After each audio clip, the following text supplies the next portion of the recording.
సంగ్రామంలో భాగంగా ఈ గ్రామానికి ప్రచార నిమిత్తమై ఇక్కడికి రావడం జరిగింది. నన్ను ఇంత బ్రహ్మాండంగా అద్భుతంగా ఆహ్వానించినటువంటి గోపవరం వైఎస్ఆర్సీపీ నాయకులకు, కార్యకర్తలకు, వివిధ గ్రామాభివృద్ధి నాయకులకు, కార్యకర్తలకు, మా ఇంటి ఆడపడుచులకు పేరు పేరున ధన్యవాదాలు తెలియజేస్తా ఉన్నా.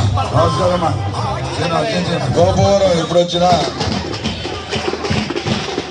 గంగ జాతర మాదిరి ఈ ఊళ్ళో ఎప్పుడు వచ్చినా జనాలు కానీ గోడు కానీ గంగ జాతర కనిపిస్తుంది.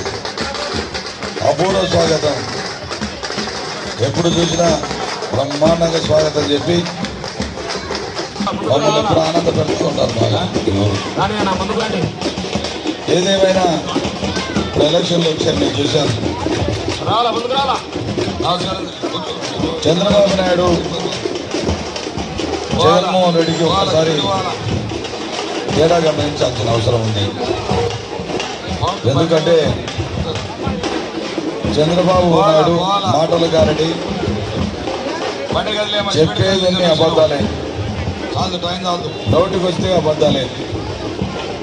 చాలా మంది వయసున్న వాళ్ళందరికీ, ఒక 20-30 సంవత్సరాలుగా అనుభవం ఉన్న వాళ్ళందరికీ తెలుసు చంద్రబాబు నాయుడు ఏ విధంగా రాజకీయాల్లోకి వచ్చాడు, ఎవరిని మోసం చేశాడు.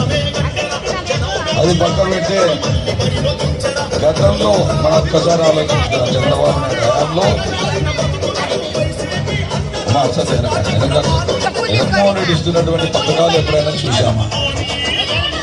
ఎప్పుడైనా డైరెక్ట్ బ్యాంక్ ట్రాన్స్ఫర్ చూసామా? చంద్రబాబు నాయుడు ఎప్పుడైనా ఇన్ని పథకాలు కనుక్కున్నాడా? ఎప్పుడైనా ఇంత సహాయం చేశాడా? ఆయనకు 3 సార్లు ముఖ్యమంత్రి అయినాడు. చాలా మందికి ఎప్పుడు మోసాలతోనే పైకి వచ్చినాడు తప్ప అందరికీ తెలుసు. చాలా మందికి తెలుసు. సంగ్రామంలో భాగంగా ఈ గ్రామానికి ప్రచార నిమిత్తమై ఇక్కడికి రావడం జరిగింది. నన్ను ఇంత బ్రహ్మాండంగా